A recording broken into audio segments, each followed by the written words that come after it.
Interstellar movie मर्फ जो पढ़ाई में बहुत होशियार है और उसका साइंस में बहुत रुझान है, और बेटा टॉम जो पढ़ाई में एवरेज है। अब मर्फ जिस कमरे में सोती है वहां पर एक बुक शेल्फ है और बार बार उस बुक शेल्फ से किताबें अपना भी नीचे गिर जाती है। मर्फ अपने पिता को कई बार बोल चुकी है कि उसके कमरे में भूत है, और मर्फ ये भी बोलते है कि मुझे लगता है कि वो भूत आप है। पर कूपर इन सब बातों पर विश्वास नहीं करता। कूपर बोलता है कि ये सब नॉन साइंटिफिक बातें हैं। मर्फ बोलती है कि आप ही ने बताया कि विज्ञान का मतलब उन चीजों को एक्सेप्ट करना होता है जिन्हें हम समझ नहीं पाते। कूपर बोलता है ठीक है, अगर तुम घोस्ट और साइंस के बीच में कनेक्शन जोड़ना चाहती हो तो उससे डरने के बजाय जो कुछ भी तुम्हारे कमरे में होता है उसे ऑब्जर्व करो और उसकी सच्चाई का पता लगाओ। एक बार सब बनाना आम बात हो चुकी है और ये धूल भरा तूफान कभी भी आ जाता है। तूफान आने से मैच बंद हो जाता है और सब मास्क लगाकर अपने अपने घर चले जाते हैं। अब जब कूपर अपने घर पहुंचता है तो पूरा घर धूल से भरा हुआ होता है और मर्फ के कमरे में फर्श पर धूल से कुछ लाइंस बनी होती है। मर्फ बोलती है, देखा मैंने कहा था ना, कोई घोस्ट हमसे बात करना चाहता है। कूपर उन लाइंस को बड़े ध्यान से देखता है और वो मर्फ को बोलता है कि आज तुम अपने भाई टॉम के कमरे में सो जाओ। और कूपर वहीं रहकर ये समझने की कोशिश करता है कि यहाँ हो क्या रहा है। कूपर पूरी रात उस कमरे में ये समझने की कोशिश करता है कि लाइंस कैसे बनी और बुक्स अपने आप गिर कैसे जाती हैं। अब सुबह होती है और मर्फ वहां पर आती है और वो देखती है कि उसके पिता अब भी वहीं बैठकर उन धूल की लाइनों को देख रहे हैं। कूपर मर्फ को बताता है कि किताबें घोस्ट की वजह से नहीं, ग्रेविटी की वजह से गिरती है, और वो एक सिक्का उछालता है जो मिट्टी से बनी लाइन के ऊपर जाकर गिरता है, लाइन के बीच में नहीं। कूपर बताता है ये एक मैसेज है जो बाइनरी कोड के रूप में भेजा गया है। बाइनरी कोड एक भाषा है जो कंप्यूटर और कई इलेक्ट्रॉनिक डिवाइसेस में कोडिंग लैंग्वेज होती है, जिसमें 1 और 0 का इस्तेमाल होता है। जैसे हम किसी को मैसेज लिखने के लिए अक्षरों का इस्तेमाल करते हैं या हिसाब के लिए नंबर्स का इस्तेमाल करते हैं, इसी तरह बाइनरी कोड्स भी एक शैली है जिससे हम मैसेजेस भेज सकते हैं। अगर आप किसी को बताना चाहते हैं कि मैं मार्केट में हूँ तो आप नॉर्मली मैसेज टाइप करेंगे, मैं मार्केट में हूँ, पर बाइनरी कोड में आप यही पूरा मैसेज सिर्फ 1 और 0 डिजिट के नंबरों के कॉम्बिनेशन से भेज सकते हैं। कूपर समझ जाता है कि धूल से बनी मोटी लाइन का मतलब 1 और पतली लाइन का मतलब 0 है। अब कूपर इस मैसेज को डिकोड करता है और मैसेज को डिकोड करने के बाद उसे एक लोकेशन का पता चलता है और वो और मर्फ उस जगह पर पहुंच जाते हैं। अब जब कूपर अंदर जाने की कोशिश करता है तो उसे वहां की सिक्योरिटी पकड़ लेती है और अगले सीन में दिखाते हैं कि कूपर से एक रोबोट कुछ पूछताछ कर रहा होता है। तभी वहां पर एक लड़की आती है। ये एक साइंटिस्ट है और इसका नाम एमिली है। वो कूपर को अपने साथ एक रूम में ले जाती है। वहां पर कुछ लोग बैठे होते हैं और कूपर की बेटी मर्फ भी वहीं पर होती है। एमिली के पिता प्रोफेसर ब्रेंट भी वहीं पर होते हैं। कूपर नासा में काम कर चुका होता है तो वो प्रोफेसर ब्रेंट को पहले से जानता है। अब वो सब लोग ये जानना चाहते हैं कि कूपर को इस जगह के बारे में पता कैसे चला, क्योंकि बहुत ही खुफिया जगह होती है और इस जगह के बारे में किसी को कुछ भी इंफॉर्मेशन नहीं होती। कूपर बोलते हैं कि जिस तरह से मुझे इस जगह के बारे में पता चला ये कोई इत्तेफाक नहीं हो सकता, पर कुछ साइंटिफिक भी नहीं लगता। तभी मर्फ बोलती है, ग्रेविटी की वजह से हमें यहाँ के बारे में पता चला। वहां पर बैठा एक आदमी पूछता है कि हमें साफ साफ बताओ कि तुम यहाँ तक पहुंचे कैसे। कूपर को अभी तक कुछ समझ नहीं आता कि यहाँ पर हो क्या रहा है। उसके दिल में डर भी होता है। वो बोलता है, पहले आपको वादा करना होगा कि मुझे और मेरी बेटी को आप लोग यहाँ से आराम से जाने दोगे। अब प्रोफेसर ब्रेंट हंसते और बोलते कि क्या तुम्हें हमारे काम के बारे में नहीं पता। हालांकि कूपर और प्रोफेसर ब्रेंट नासा में साथ काम कर चुके हैं, पर कूपर के मुताबिक नासा ऑर्गेनाइजेशन और इस दुनिया में जितने भी साइंस के प्रोजेक्ट थे वो सब आज से 10 साल पहले पूरी दुनिया में बंद हो चुके हैं। प्रोफेसर ब्रेंट बोलते हैं कि नासा ऑर्गेनाइजेशन आज भी चलती है, पर दुनिया के लिए ये खत्म हो चुकी है क्योंकि पूरी दुनिया भूख से परेशान है और इको कंट्रोल करने के फॉर्मूले पर काम कर रहे हैं। अगर पृथ्वी पर कुछ देर के लिए ग्रेविटी को ऑफ कर दिया जाए तो इस विशाल यान को अंतरिक्ष तक आराम से भेजा जा सकता है, क्योंकि ग्रेविटी के बिना ये स्पेस स्टेशन अपने आप ही हवा में तैरने लगेगा और उसके बाद इसे ध्यान नहीं देता और जाने से पहले उसे घड़ी देखे जाता है और बोलता है कि इसकी दूसरी जोड़ी मेरे पास रहेगी, लेकिन ये दोनों घड़ियां हम दोनों के लिए अलग अलग तरह से काम करेगी। और कूपर ये बात इसलिए बोलता है क्योंकि अंतरिक्ष में जहां वो जा रहे हैं वहां पे वक्त की रफ्तार उन्हें पता है कि कम होगी और पृथ्वी पर वक्त की रफ्तार ज्यादा है। कूपर बोलता है कि शायद होती है जो बादल को छू रही होती है और इस प्लेनेट पे इतनी ऊंची लहरें इसलिए आती है क्योंकि यहाँ पर ग्रेविटेशनल पुल बहुत ज्यादा है और इसीलिए पानी को इतना ऊपर उठा देती है। अब वो एमिलिया को बताता है कि वो पानी की लहरें जल्दी वापस आओ, लेकिन तब तक एमिलिया वहां पे फंस जाती है। लेकिन रोबोट जो होता है वो उसे बचा लेता है और वो उसे अंदर ले, वो दादा बन चुका है। पर इतने साल बीत जाने के बाद मर्फ ने अपने पिता के लिए सिर्फ एक ही मैसेज रिकॉर्ड किया है, क्योंकि वो उनसे नाराज थी। और वो उस मैसेज को उस दिन रिकॉर्ड करती है जिस दिन उसका जन्मदिन होता है, क्योंकि कूपर ने उसे कहा था कि शायद मैं तब वापस लौटूं जब तुम मेरी उम्र की हो जाओ। और आज मर्फ उस उम्र की हो चुकी है जिस उम्र में कूपर पृथ्वी से निकला था, और इसीलिए मर्फ इस मैसेज को अपने पिता के लिए रिकॉर्ड करती है। यहाँ पर यह भी पता चलता है कि मर्फ अब साइंटिस्ट बन चुकी है और वो प्रोफेसर ब्रैंड के साथ नासा में काम करती है। इसके बाद ऊपर ये दिखाते कि अब ये तीनों जो बचे हुए ये डिसाइड कर रहे कि अब बचे हुए 2 प्लैनेट्स में से किस प्लैनेट पे जाना चाहिए। कूपर और रोमोली बोलते हैं कि हमें मैन के प्लैनेट पे जाना चाहिए क्योंकि वो प्लैनेट उनके स्पेसशिप से पास में है।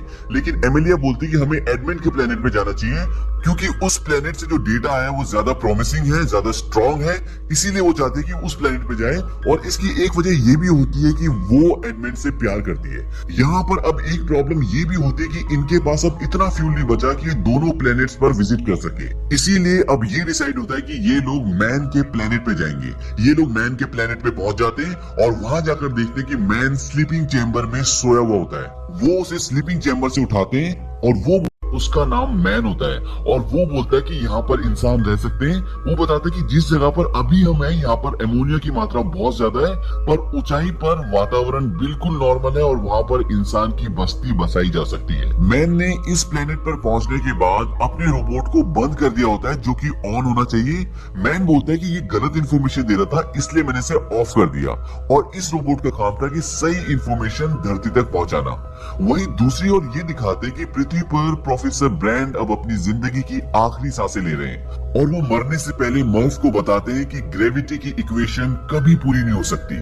उसे पूरा करने के लिए उन्हें ब्लैक होल के पूरे डेटा की जरूरत होती जो ना तो उनके पास थी और ना उन्हें कहीं से मिलने की उम्मीद थी। वो मर्फ को बोलते कि प्लान नंबर 1 सिर्फ दिखावा था, असल में इस प्रोजेक्ट के जरिए सिर्फ प्लान नंबर 2 को पूरा करना था ताकि इंसान ऐसे प्लेनेट पर पहुंच सके जहां जीवन हो और वहां जाकर वो जो अपने साथ मानव के भ्रूण ले गए जिससे नए इंसानों को पैदा किया जा सकता है उससे नए इंसान पैदा करें और मानव जाति को बचा सके। मतलब आने वाले समय में पृथ्वी पर सारे लोग मर जाएंगे क्योंकि प्लान नंबर 1 तो पूरा हो ही नहीं सकता।